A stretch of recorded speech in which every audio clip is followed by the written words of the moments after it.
All right, P.A.S. report listeners, the holiday season is here. Why not make your life easy and choose Design It Yourself gift baskets? Whether it's a gift for that special someone, family, friends, employees, corporate clients, you don't have to rack your brain anymore. These gift baskets are perfect for any person. At designityourselfgiftbaskets.com, gift baskets can be fully customizable, or you can choose hundreds of pre-arranged gift baskets.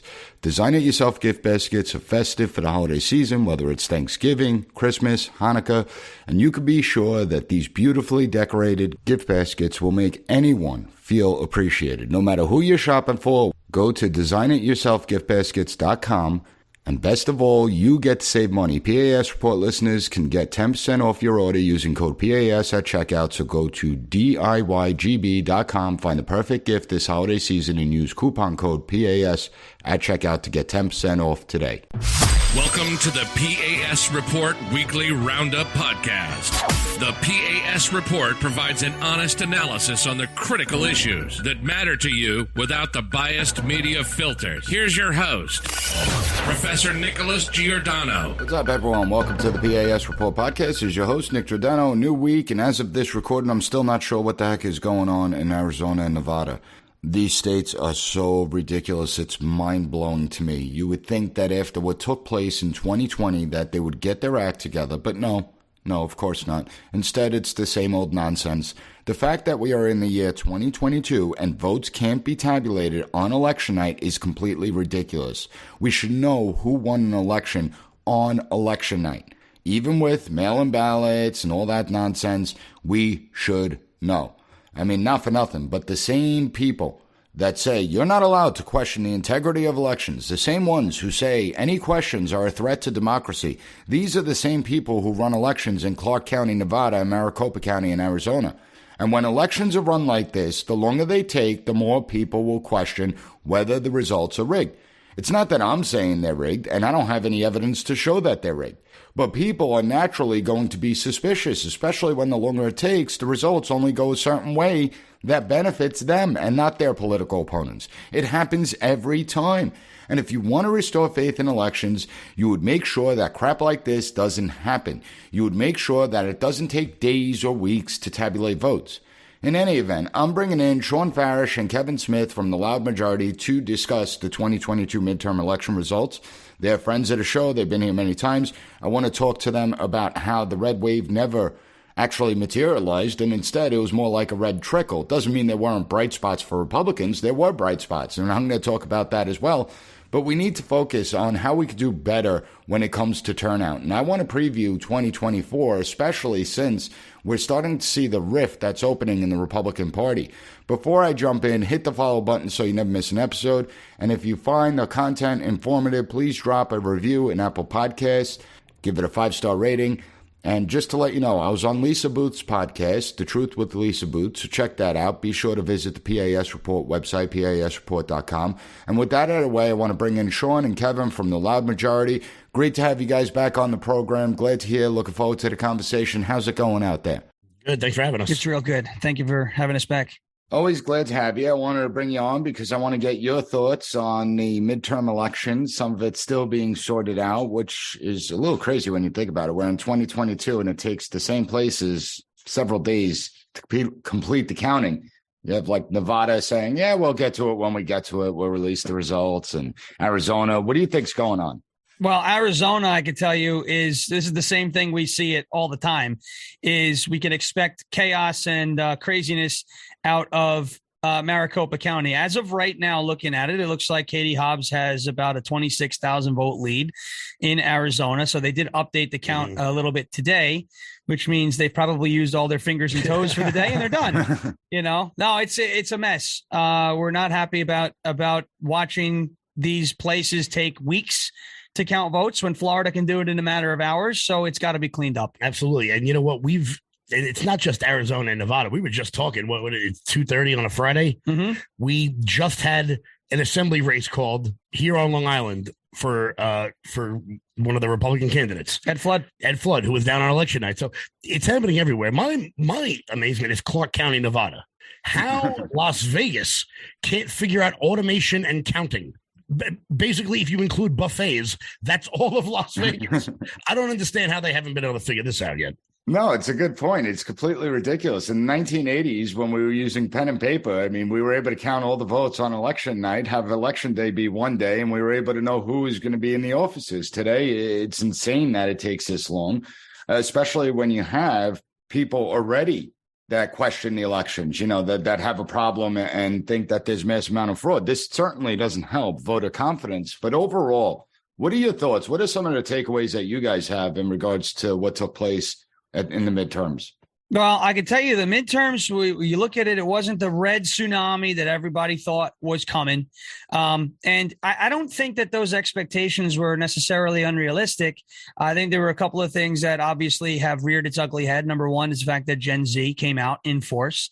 I think Biden might have bought those votes, right? With the student debt plan, with obviously younger folks being a little bit more passionate about my body, my choice, this whole thing. But I just want to interrupt you 1 second because last I checked, Gen Z was only 8% of the turnout. So was that in certain areas, in city areas, was the Gen Z population? I don't know if you have the breakdown of where the voter turnout was highest amongst Gen Z. Well, I know particularly in the sort of hipster areas of like Brooklyn and Queens. There's a lot of young people there, the areas of gentrification, right? The areas where they kick the black people out so that the liberal elitists could sit there. The word gentrification in that term is probably one of my favorite words in politics, because if you invest too much in a neighborhood, it's gentrification. And if you don't invest enough, it's ghettoization. So how much is enough? And then you watch people just go, okay, what? And I'm like, yeah, thank you. So you just want to complain.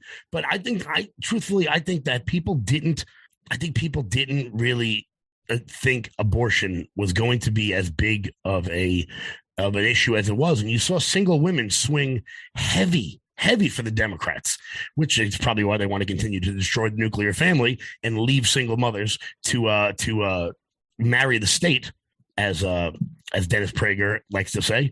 That if you don't marry a man, you end up marrying the government. So that was huge, and I think a lot of it has to do with the exodus from a lot of these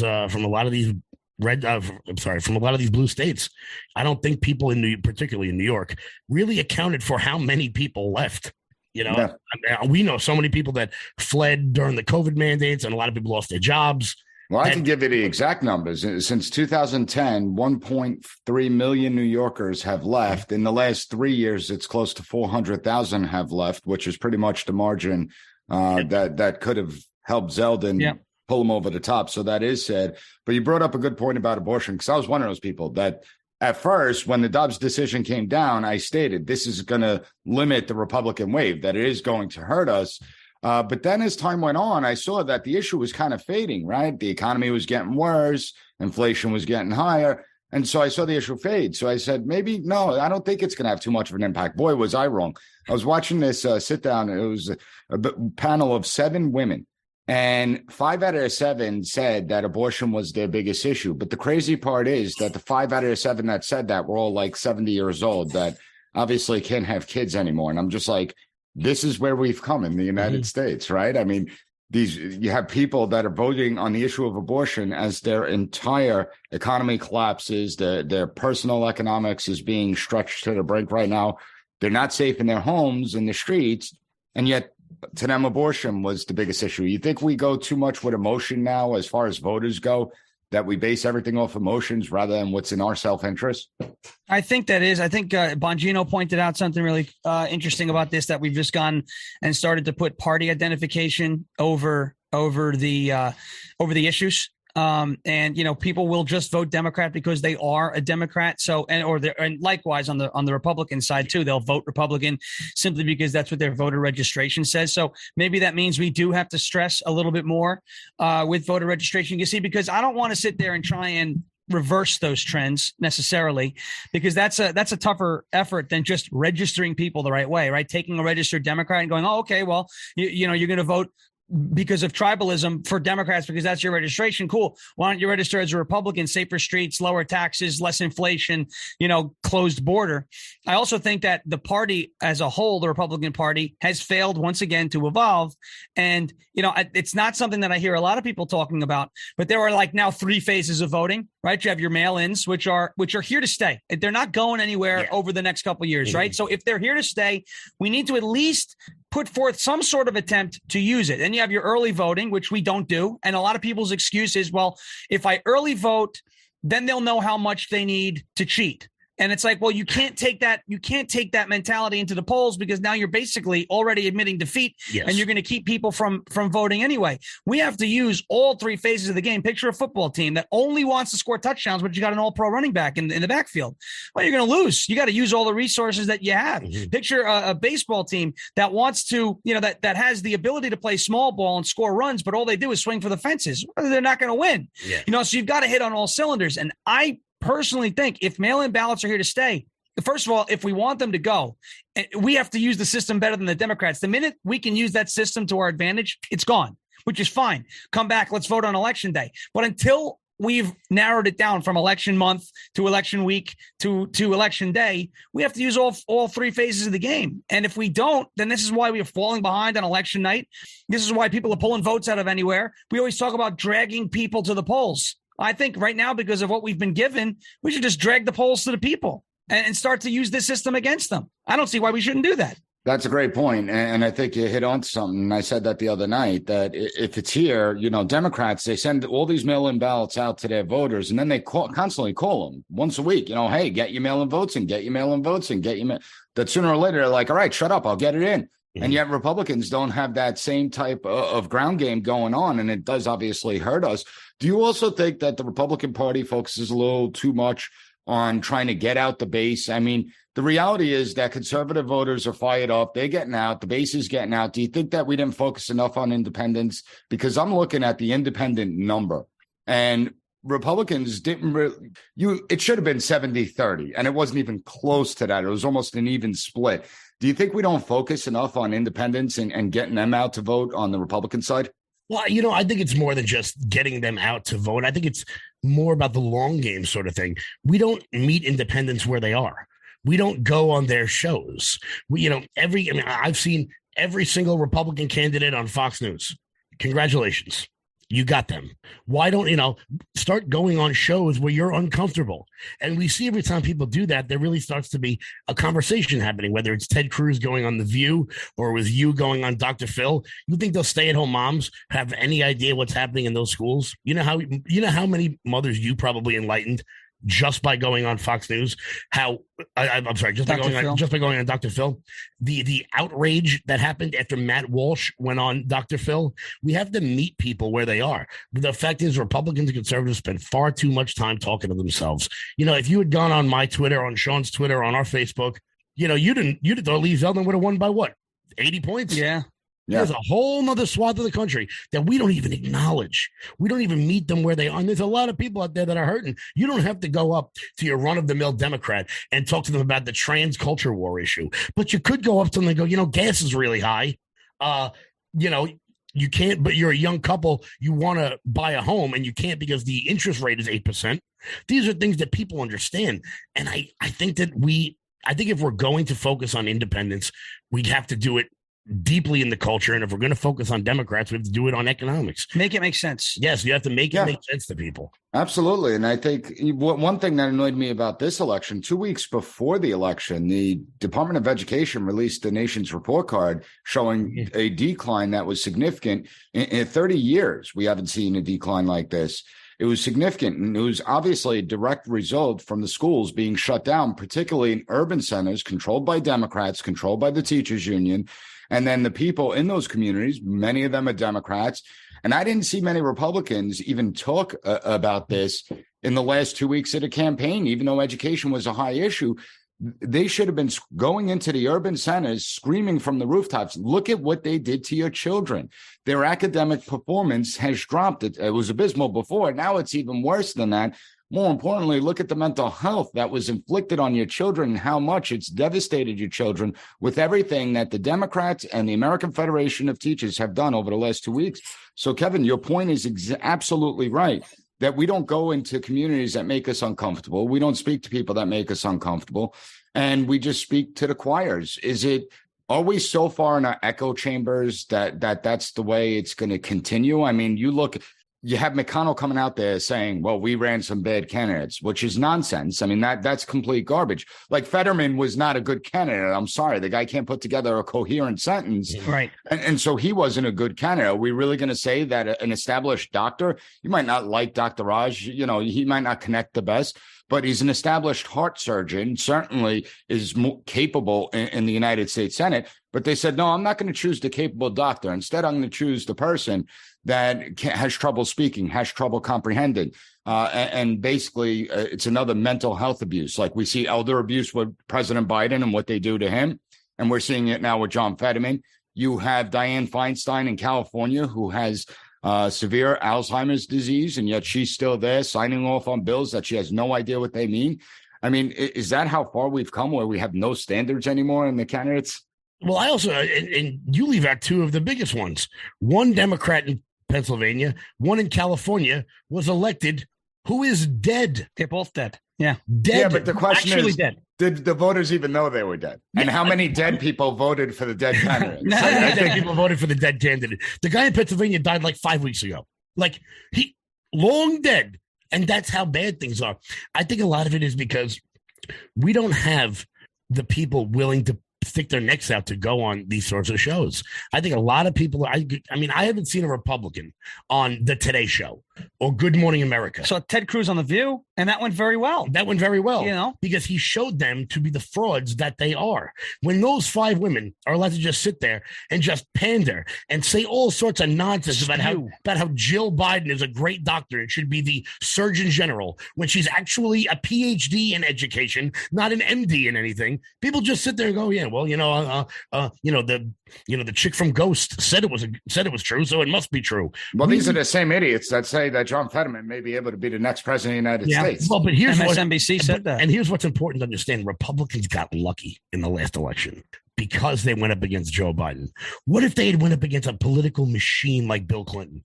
They would have been trounced countrywide. What's going to happen when, look, I don't like the guy, Gavin Newsom, a great politician, young, handsome, pretty wife, cute kids, all that starts coming into play. A political savage with a political machine behind him. What's going to happen when they replace Biden with Gavin Newsom in 24? And we are not willing to A, admit our own faults, but B, enter into those spaces. I mean, everyone saw the video of Bill Clinton playing saxophone down in the South. You know how many votes that won him? Oh, yeah. Do we have one Republican that would be willing to do anything in that sort of realm to be able to attract new voters that they didn't have before? No, the only guy that's done that has been Trump. And now the media has come out and has waged war against him. I want to touch, too, on education, but we were saying before, the Democrats, this pro-choice party. Pro-choice is all we hear is pro-choice, pro-choice, pro-choice. What about school choice? You know, when you talk about these test scores that have diminished in the urban centers, a way to connect with minorities especially is to say, don't you want to be able to choose where you can send your child if there's a failing public school like in New York State? And Lee Zeldin did this a couple of times. He would touch on it briefly, abolishing the cap on charter schools, making sure that there are places where these children can get a quality education instead of being indoctrinated and taught about sex in kindergarten or the fact that you could be a tree spirit or, identify as a plant in the corner of a room. You wonder why these scores are low. I think a lot of these people too, when we were presented with the report card, 30-year ACT scores, 32% or so, or 28% or so of 8th to 12th graders are not proficient in their grades math level. I think we could talk about that being as a result of the COVID and the virtual learning, but I think you could also look at it and say this has been something that's been festering for a long time. We know that they have been prioritizing politics and social justice activism and education and not actually educating for a long time. And you could go and you can appeal to these parents, these moms, these dads who may be pro-choice or may be scared off by the extremist label and say, look, though, your future, your children's future it's being flushed away by this party that A, shut down your schools, and B, is now pushing to teach your children about things that simply won't help them succeed later in life. And now we wonder why these test scores are low. And yet when faced with the opportunity to hit that and to activate the people that won Glenn Young in Virginia, to activate the people that literally turned Long Island around last year in its local elections, to activate the people that nearly won New Jersey, and all the folks that we saw in Michigan, to activate them, now they decide, nope, we're not going to go there. We're not going to do it. We're going to sit there. We're going to just flush this opportunity away and keep talking about inflation. Yeah, but it's mind blowing to see current Republicans doing the 2000s Republicans pitch. Oh, it's about judges and tax cuts. Yeah, it's about tax cuts, judges, and maybe some more tax cuts and a few more judges. Party's got to evolve. If Ron DeSantis has proved to anything to us, it is that the culture war is how you motivate conservatives. The culture, fighting back against the media, calling them out. But people like Mitch McConnell just won't do it. Kevin McCarthy won't go on The View. I guarantee you Ron DeSantis, were he invited, would go on The View. Yeah, I think so. Now he would after the re-election. And the education system, and going back to that for a second, first of all, it's decades in the making. It's not like it's something new. I've been harping on it long before the coronavirus, but more importantly, it's an issue where you literally cannot blame Republicans and conservatives. Democrats have been in charge of the education system, even in conservative states and conservative areas, for decades. The left has a stranglehold on academia, and I could say that because I'm in academia. So it's such an easy issue. And let's face it, Republicans let Democrats define the terms of the debate, right? Yep. So what do I mean by that? We look at the whole transgender things in kids in school and stuff. And when a Republican speaks out against it, they're labeled as conservative or far right. And I'm sitting there like, no, 90% of the American people, Democrat, Republican, doesn't matter, probably think that children shouldn't be sexualized, that we shouldn't be teaching sexuality to kindergartners and first and second graders.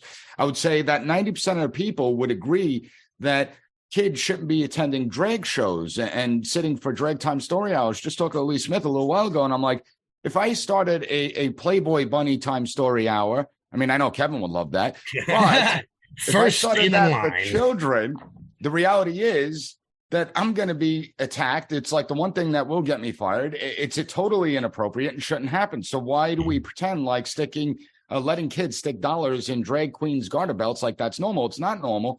Most Americans would agree with us, but we allow Democrats to label that as far right when we should be saying, no, it's not conservative, Republican, or Democrat. It's just a normal, sensible position. Well, because I think that if you watch Fox News or Newsmax all day, you're hearing about this. If you're the run-of-the-mill mother watching Good Morning America, getting your weather news from Al Roker, I don't think you're hearing about the drag queen story hours going on in Texas. I don't think you're hearing about here on Long Island how what was it, the Farmingdale dance team wanted to have a fundraiser at a bar with drag bingo. Matter of fact, the only place people heard about that was our show, and that's why they changed the terms on that. And then it was canceled. Yeah. Didn't it used to be that you couldn't take children into a bar? That's what I remember as a lacrosse player in high school. If we wanted to have a keg party fundraiser, I think everyone would have been okay with that. Yeah. But it turns out you're not allowed to do that. Now you're allowed to do it if there's a drag queen spinning a bingo thing. And first off, why can't you just have a bingo fundraiser? Yeah. Why does it gotta be drag? Is it like different? Do the balls change outfits? Look, if you're an adult and you like drag, fine. There's no reason for that to be a fundraiser for children. Children's dance team. I know a guy that owns a drag bar in the city, and I've asked him. I'm like, would you ever go and do this at a school? And what he was explaining to me was the people that are doing this are like the drag version of off Broadway stars. That these people they're like, oh, I'm a drag queen, but I suck at it. So I can't get a job in like the performance area. Like, you can't get a job on Broadway. So you get like the off Broadway performance. That's terrible with no lighting. It's in like a dank little arena. Those are the people that are doing it, which is even more creepy because that's like, okay, so now you're a drag queen, but you suck at it. So now you're going to perform in front of kids. Like, I don't know, just open up a crappier drag bar. Yeah, or sell pictures of your feet online. Leave the kids alone. Yeah, well, that's the main thing. OnlyFans. Leave the kids alone. Like, that should just be a campaign slogan for Republic. Leave kids alone, right? Keep them they don't need to be indoctrinated with this crap. We don't need to poison their minds with this crap. They haven't developed the capacity to think critically about the issues. And even worse, they can't push back against their teachers. 7, 8, and 9-year-olds aren't going to be dropping truth bombs on teachers and bringing facts to the argument. And so that's where it becomes indoctrination, right? There's a reason that this agenda is being pushed. Yeah. Let's face it, in our busy lives, we don't eat enough fruits and vegetables. In fact, according to the CDC, only 1 in 10 Americans are eating the recommended daily amount of fruits and vegetables each day, missing out on essential vitamins, minerals, fibers, and antioxidants. And that's where Balance in Nature comes in. Balance in Nature sources only the best produce, free from pesticides, heavy metals, and harmful bacteria. And Balance in Nature is the best fruit and vegetable product on the market. They use only fresh, whole fruits and vegetables inside each capsule. They don't use any GMOs, fillers, binding agents, or preservatives of any kind. I would never endorse a product that I don't use myself, and since using Balance in Nature, I feel more alert, I have more energy, my focus is sharper, and I feel great. Live life to the fullest and choose Balance in Nature. PAS Report listeners can get 35% off the first preferred order. Start getting the recommended daily amount of fruits and vegetables you need by using code PAS at balanceofnature.com. The 2022 elections, to me, it was a disappointment. There are people that are criticizing me saying, hey, listen, we won the House and everything, so we still won.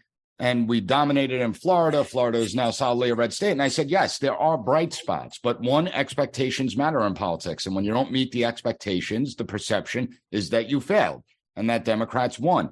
But the more important thing is looking at everything going on. We look back to 2010 and you see Republicans, 63 House seats. They won 6 Senate seats. They won 6 governorships. They won 20 state legislatures. They won 680 state legislative seats.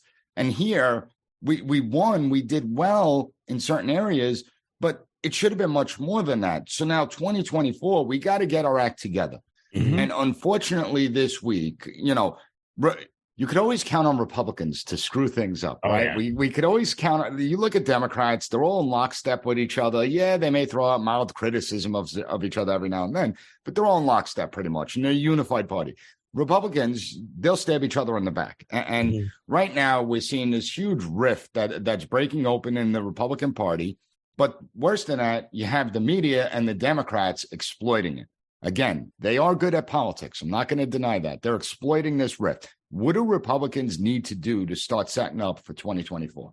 Well, it's simple, right? So first of all, you have Trump, you have DeSantis. That's the rift we're talking about. And everyone's going to have to talk about it. Everyone's going to have to come to grips and figure out what side of the equation they're on. And I look at it objectively, right? And I say Donald Trump is, he's got unfinished business. Selfishly, I would like to see him go in there and finish that second 4 years. Matt Gaetz has come out and said a couple of those things as well, basically saying we need Trump one more time. That's not a slight or a shot at Ron DeSantis. And I will not take shots at Ron DeSantis because he has shown us a model by which we can win and expand our lead and expand our party.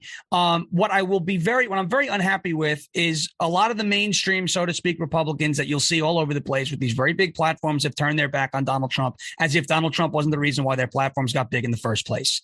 Everybody knows that the massive podcasters of the world aren't massive if Donald Trump doesn't do anything in 2016. We all know that. There are tons of shows, tons of people with platforms, tons of people with channels that who would still be virtual nobodies if Donald Trump didn't win or didn't get involved in 2016 because it brought forth the market that they currently are using for their success, which is fine, right? And I'm not saying you've got to kiss this guy's backside or you've got to, worship him. We're not a cult. I'm not a part of QAnon. I don't deal with this, that Donald Trump can do nothing wrong and that he's this 7D chess player underwater on the moon, in orbit around the sun. I'm not one of these people who think that he can do nothing wrong. The point of the matter is that Donald Trump gave us a method by which we can win. He was the first politician on the Republican side who actually fought the left the way the left fights us. He showed us a way to do these things. Now we're taking the knives that we're blaming him. He's not the guy who pulled resources out of New Hampshire. He's not the guy who pulled resources out of Arizona. He's not the guy who came out and screwed up Georgia or decided they weren't going to help certain candidates in the race and back people like Lisa Murkowski. You have to look at the McStablishment. That's what it is. McCarthy, McConnell, McDaniel. It's the McStablishment. Those are the people who came out and decided they were going to abandon key races like Bolduc in New Hampshire, like Masters in Arizona, right? Like Tudor Dixon in Michigan. Those are the ones who set this thing up for failure so that they can turn around and go, no, it's because Trump put up bad candidates. No, it's because you didn't lead. McCarthy wants to be a majority leader. McConnell wants to be the majority leader when they haven't led anything over the last couple of years. They haven't led any coalition to stand up to Biden. They haven't led any coalition to win this election. The only thing they led was the failure that we saw on November 8th, which I agree, fell short of expectations. We'll be lucky if we win the Senate. We're lucky that we won the House. Thank you, New York. Yeah. And moreover, now it's important to understand that for the last 2 years, we sat back and we prayed for Joe Manchin and Kristen Sinema to not end the country. Now we have to sit back and pray that Susan Collins votes the way we want her to. Yeah, I mean, it's hard. I'm not confident in any of those things. And the fact is, I do like how, what was the word you used? The McStablishment. The McStablishment. Oh, that's going to stick. I like that. It is. It's perfect. And look, and the problem is that we know McCarthy's going to be speaker. Well, I'm not so sure about that. I think McCarthy probably will be, but he's definitely going to get challenged. He's already negotiating with the Freedom Caucus, which tells me that he's very worried about his position. Yep. Yeah. I think McConnell, you just had Rubio come out and actually say that we need to postpone leadership votes for the Republican caucus in the Rubio. Well, because here's what's important. You have Rick Scott that's going to be making a play for it, and I think that the McEstablishment has failed us. I mean, there's no doubt about that. It works. That's why I go. No, it really does work. Thanks for that one, Sean. Yeah, you got it. And here's full of it, you know. And here's what's important is that what is the Freedom Caucus going to want? Because we're already going to get Jim Jordan as the head of the judiciary. So what more? What could McCarthy offer them? And that's what I don't see. To be honest, and that's where I think we're going to see the challenge. What annoys me, I mean, I criticized President Trump, and I think you're right, Sean. I mean, you could criticize. We're not part of a cult. If you have a criticism, you could easily make it. I criticized President Trump for attacking DeSantis. There was just no point to it, especially at this stage. It doesn't make sense. And it did damage. I'm not going to sit here and deny that.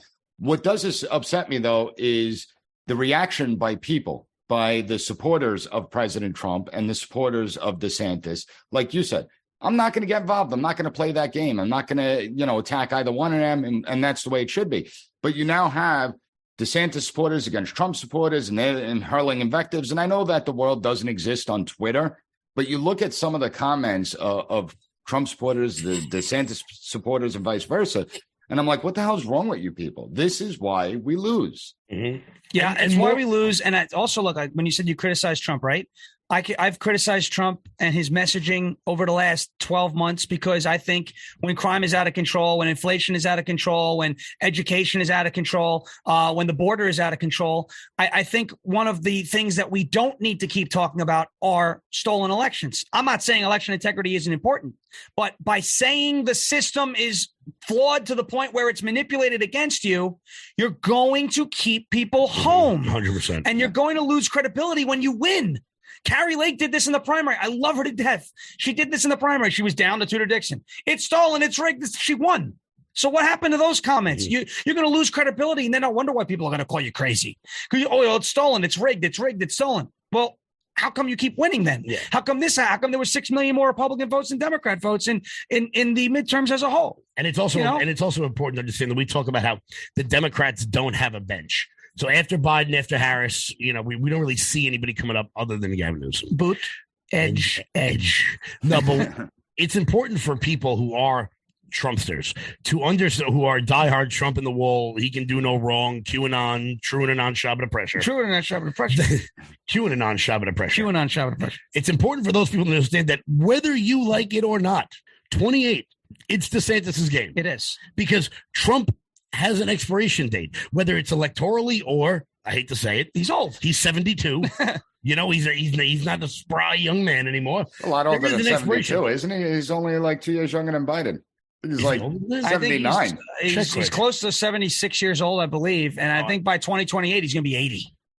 Okay, then Even better. And he's not running in 28. Yeah, he can't run in 28. And DeSantis is up next. So if you destroy your bench, what are you left with? And sure, maybe somebody will pop up by 2028. But if you groom Ron DeSantis into the next president of the United States and he plays his cards right for the next 4 years, it's easy. It's easy money, particularly if Trump does come back in. Then DeSantis can carry on the Trump legacy, the Trump dynasty, the MAGA movement, this populist movement. But if you break him down, we saw this McCormick against Oz. That was such a rough primary that by the end of it, the Democrats had all the ammunition they needed because McCormick did all the damage against Oz. And look, I get it. Primaries, you're going to fight it out. But when you do that, when you don't have to do that, it just seems like you're shooting yourself in the foot. Do you think it's time we reinstate the 11th commandment? Thou shalt not attack another Republican?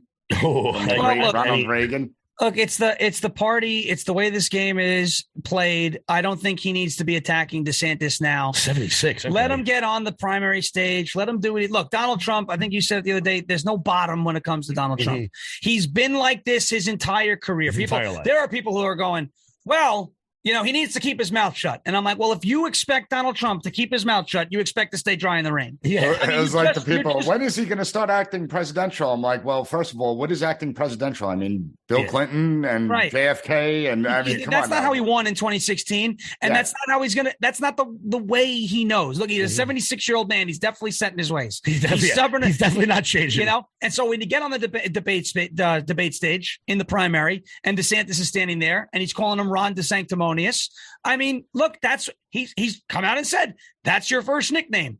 That's it. You know, if Glenn Youngkin, look, I like the guy.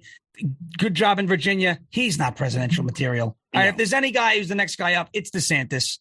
But I don't think Ron DeSantis right now has the support of the majority of the country. And I think what you're seeing are these influencers, these folks on these larger platforms trying to push it that way because they may be a little worn out. They're a little hungover. They're a little tired of Trump and his way. But unfortunately, there's a lot of people that get a kick out of him still. Yeah. And I think they want it again. And right or wrong, I don't know. I mean, I will say that DeSantis is probably more electable than Donald Trump. He's got less baggage. He doesn't have a Billy Bush tape. You know what I mean? He hasn't been raided by the FBI yet. He hasn't been indicted. Keywords yet. Which, you know, let's be honest. Trump will be indicted. He might be indicted. It may happen.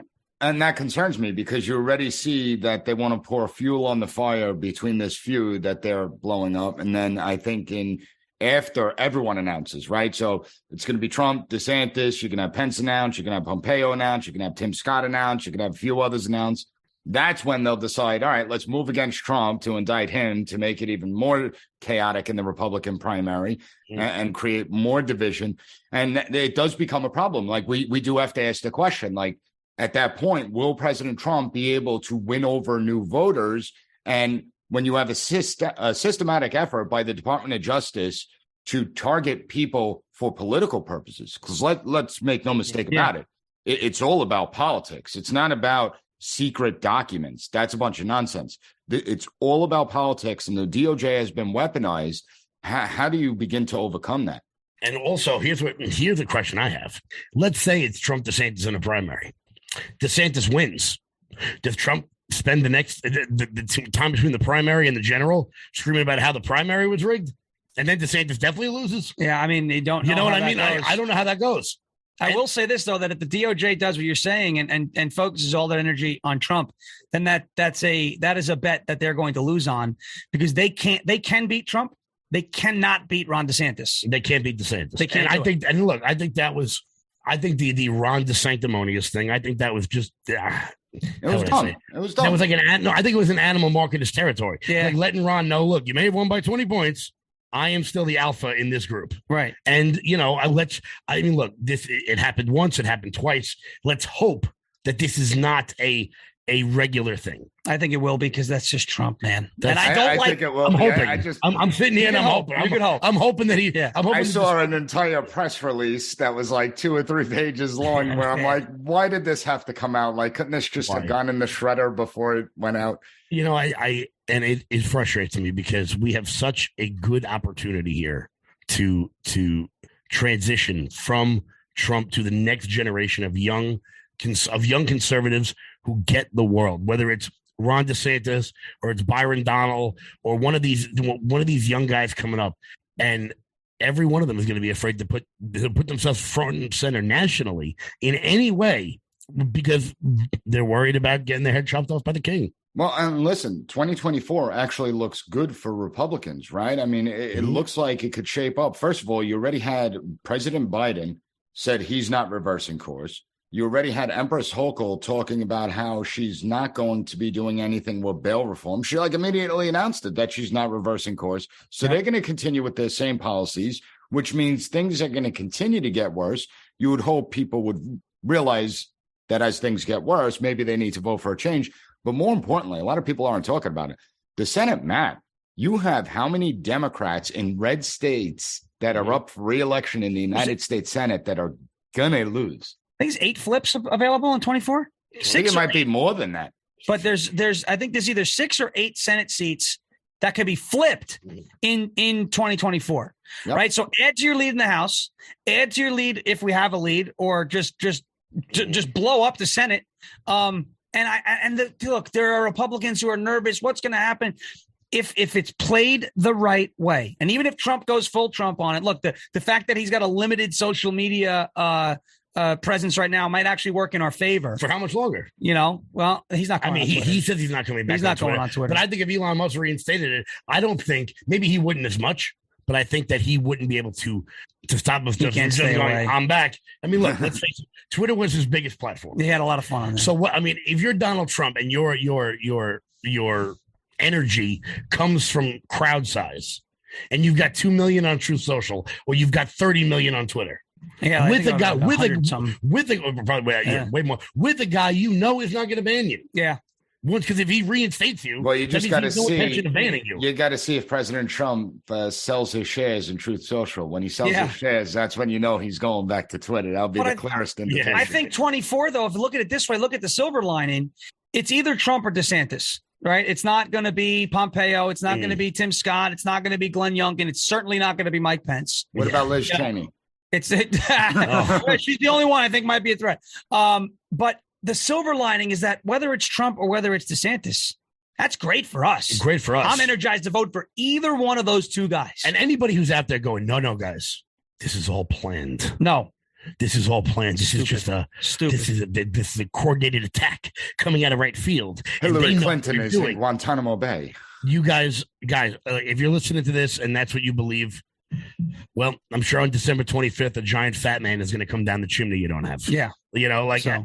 I don't know. Hey, don't knock Santa. Don't ever knock Santa.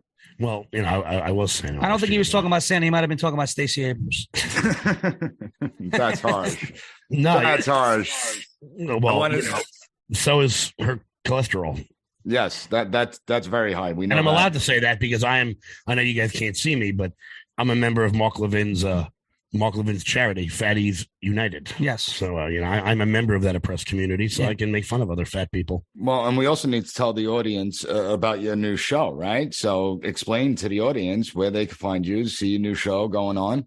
Yeah, so we're on Rumble. Just go to Rumble, rumble.com/loudmajorityus. You'll find our Monday, Wednesday, Friday live show, and then rumble.com/LFATV to find our daily Monday through Friday, 10 a.m. to 11 a.m. Show. We're out there on Rumble, the biggest and best and fastest growing free speech video platform out there. So check it out there. It's wild. It's amazing. It's getting bigger and bigger every day. It's exploding. There's 5 or 6 shows on the network. It's really, and everybody comes from different perspectives. It's really a lot of fun. LFA, we get a free reign on Rumble to have a good time. Yeah, we could even dance and say the vaccine doesn't work. Yeah, me and Sean do shows. It's a lot of fun. But Nick, real quick before we head out, I want to know. I meant to ask you the other night. Trump runs. Who's the VP? That I can't tell you right now. I mean, it depends on how it plays out. And he's such an unconventional candidate. So he took a conventional person in Pence the last time. And listen, let's be honest. Pence was a good VP and he was a very loyal guy to him. That we have to be honest about. I don't know who he selects. I think that there is a chance he selects DeSantis. I think there's a chance that maybe he tries to entice Tim Scott. Some even say Tulsi Gabbard. That's the one. That's my pick. That's the one. That's the pick right there. Because Tulsi Gabbard can't win a Republican primary, so she would not be looked at as next man or next woman up. Yes. And that would let DeSantis come right in the 2028 primary cycle and win that primary without any resistance. Absolutely. Because But that's then, question for you. Does that turn off conservatives? Does it turn off with people or certain people that may be on the fence about Trump? I don't think so. Tulsi Gabbard's not a conservative. No, and I don't think it's going to turn off people. I think what it's going to do is those conservatives who are fired up to vote, they're not going to stay home. Yeah. They're not going to vote for Biden. They will eventually come around and vote for Trump. But what Tulsi will do is flip blue dog Democrats. Yes. The blue dog Democrats that we just talked about, who are voting for Democrats because of tribalism, because that's what their registration says, won't vote for Biden if Tulsi is out there on the ticket with Trump. She will be able to bring a lot of those people who were blue dogs back over the fence. Not to mention, I cannot wait. I cannot wait for the one-on-one. The one-on-one Kamala Harris, Tulsi Gabbard debate. That should be on pay-per-view. Maybe we can pay-per-view. Pay-per-view all day long. It's gonna be like the Royal Rumble back in like 2000 when everything crashed. Yeah, it broke pay-per-view. And use pay-per-view to pay off some of our national debt. Maybe we could use the money that way. We'll see. Yeah, that's not bad. But don't give good news for us, though. There is good news for us. There's still going to be a ton of stuff to talk about. Heck yeah! Guarantee you on that. Yeah, we're going to have material day in, day out, every week. It's exciting. Plus, me and Shawn, we've been talking about a little bit. We want to take your first day challenge that you do in your classroom. Yes. We want to see who gets a higher score on the citizenship. All right, so the next time I come on your show, we got to do it live. We can't do it like, where someone could cheat or anything. We got to do it live where I'm watching you guys fill it out. And then we'll reveal the results live on air, and whoever will go into the house of shame. They're going into the house of shame. Oh, man. But I do have to say, for you guys, I'm probably going to make the questions a little bit harder. Not much, but just a little bit. What, you don't think we're able to handle name 4 states that border Canada? Well, no, I think that... Especially considering, we're in one of them. Yeah. Dr. Phil revealed some of the questions I asked, so you may have a little advance notice on what those questions might be. So I'm gonna have to switch it up a little bit. Okay. Look, you know what? Good. You know what? Give us one now. Let's have some fun. Give you one now. Article 1, Section 9. There's a provision that nobody talks about that deals with an issue of taxation. Do you know what it deals with? What subject area? Article 1, Section 9. I'm not. I know no taxation without representation. That's what I'm going with. Article 1, Section 9 of the Constitution. You know what? I'll answer this. I'll go even one step further. I'll tell you subsection 1. Article 1, Section 9, subsection 1. Oh, man. I'll answer this the only way I know how. It's the biggest, the most beautiful article of the Constitution. Is great. You know what I'm going to do? We have a big Constitution on the wall outside. Let me go grab that real quick. It's a big, beautiful article. I know it well. I've known it for a long time. I wrote the article. Oh, wait a minute. These guys can't see me, right? Yeah. No, you're on the... Well, you just said that. I'm about to give it an answer.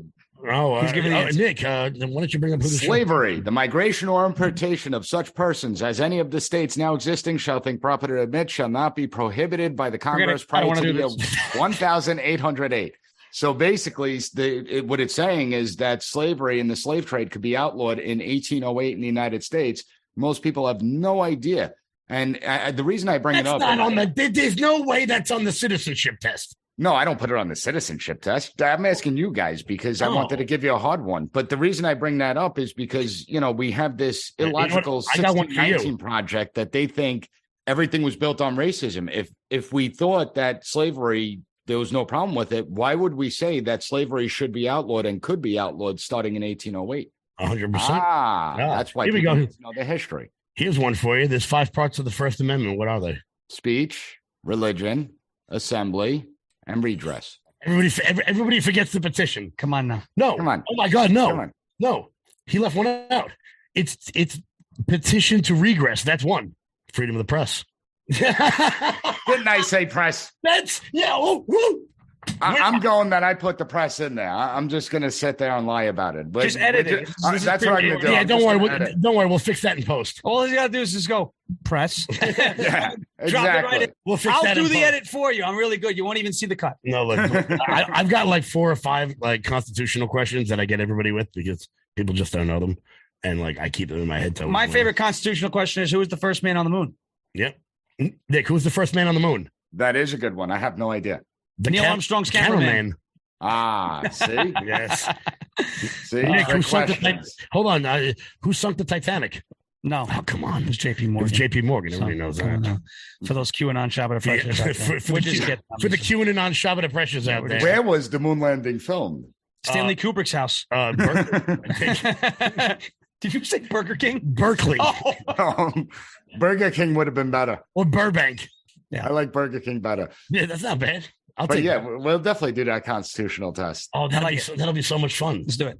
Let's do it. I have good questions. You know what, though? You got to come in the room so we can switch back and forth with the camera, so it would be like an actual test. Yeah.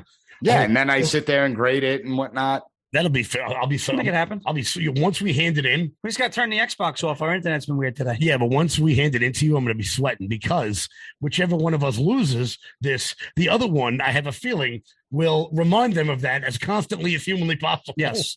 And we'll make a deal. Like the loser has to get a PAS report tattooed on their back or something, right? We don't do tattoos, do something so like okay. that. We'll figure something. It's okay. Well, you know what? We'll pick something for Sean because I know I'm going to win. I don't do tattoos. Neither do I, but still. I do. It would be. I'll make you a human advertisement for the PAS report. You know what? We'll just get him one big one that you put on like with a sponge. Like when you were a kid, you got like a you got like a dragon on your arm. Yeah. Where it lasts like 2 weeks, but it gets all nasty and it gets all flaky. Degraded. You just got spots on you. So anyway, gentlemen, we are going to have the links up to everything at the PAS report. I want to thank you for coming in. Always enjoy the conversation. Everyone needs to check out Shawn and Kevin, the loud majority. Trust me, you don't want to miss them. Thank you. Thank you. Very good. I always enjoy talking to those two. They're great guys. Make sure you check them out. I have the links up at the PAS report.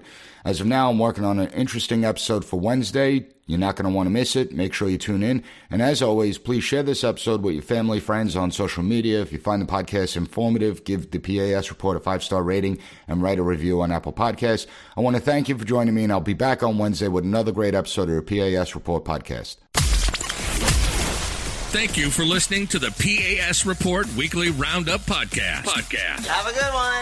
Bye. Be sure to rate, share, and subscribe to the podcast so you'll never miss an episode. Also, visit PASreport.com and follow us on Twitter at PAS Report.